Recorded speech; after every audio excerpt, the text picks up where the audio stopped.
सत्येंद्र जैन और मनीष सिसोदिया के इस्तीफे के बाद वैसे तो तमाम कयास लग रहे हैं, लेकिन आम आदमी के सामने सबसे बड़ा सवाल है कि अब किसके कंधे पर सबसे बड़ी जिम्मेदारी होगी।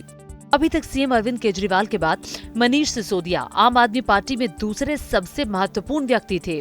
दिल्ली के सबसे ज्यादा 18 विभाग उनके पास थे और आम आदमी पार्टी का केजरीवाल के बाद दूसरा सबसे बड़ा चेहरा भी वही थे। यहाँ तक कि अन्ना आंदोलन से पहले से सिसोदिया केजरीवाल के दोस्त के तौर पर जाने जाते थे। दिल्ली में आम आदमी पार्टी में तीसरा सबसे बड़ा नाम सत्येंद्र जैन का था। यहाँ तक कि वो 9 महीने से जेल में है, लेकिन अभी तक उनका इस्तीफा नहीं हुआ था और अभी तक वो पार्टी के तीसरे सबसे बड़े चेहरे थे। अब सिसोदिया और जैन के इस्तीफे के बाद सवाल खड़ा हो रहा है कि आम आदमी पार्टी में अरविंद केजरीवाल के बाद अगला सबसे बड़ा चेहरा किसका होगा। कयास लगाए जा रहे हैं कि अब कैलाश गहलोत पार्टी के नए पावर सेंटर होंगे। उनके कंधों पर पार्टी अब सबसे बड़ी जिम्मेदारी ट्रांसफर कर सकती है। कैलाश गहलोत, जो कि कुछ समय पहले तक अरविंद केजरीवाल के नेतृत्व वाली दिल्ली सरकार में तीसरे बड़े मंत्री थे, अब सबसे महत्वपूर्ण कैबिनेट मंत्री बन चुके हैं।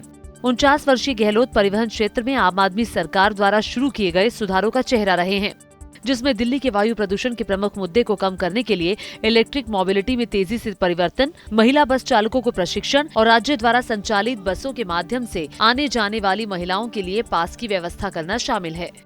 मंगलवार शाम को ही आम आदमी पार्टी ने घोषणा की थी कि उप मुख्यमंत्री के विभागों को गहलोत और राजकुमार आनंद के बीच विभाजित किया जाएगा।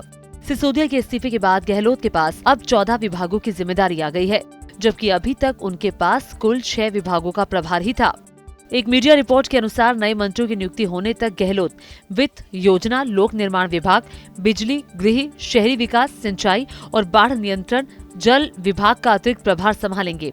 वहीं राजकुमार आनंद शिक्षा, भूमि और भवन, सतर्कता, सेवा, पर्यटन, कला संस्कृति और भाषा, श्रम, रोजगार, स्वास्थ्य तथा उद्योग का प्रभार संभालेंगे। गहलोत भी केजरीवाल के काफी करीबी माने जाते हैं। कैलाश गहलोत 2 कार्यकाल के लिए कैबिनेट मंत्री रहे हैं। दोनों ही कार्यकाल के दौरान उनके पोर्टफोलियो में सार्वजनिक परिवहन विभाग शामिल था। गहलोत ने अपना पहला विधानसभा चुनाव 2015 में पश्चिमी दिल्ली के नजफगढ़ निर्वाचन क्षेत्र से जीता था। अब आगे आम आदमी पार्टी की क्या स्थिति होती है और गहलोत नए रोल में किस तरह फिट होते हैं, ये तो वक्त ही बताएगा। फिलहाल दिल्ली की उबलती राजनीति पर पूरे देश की नजर बनी हुई है।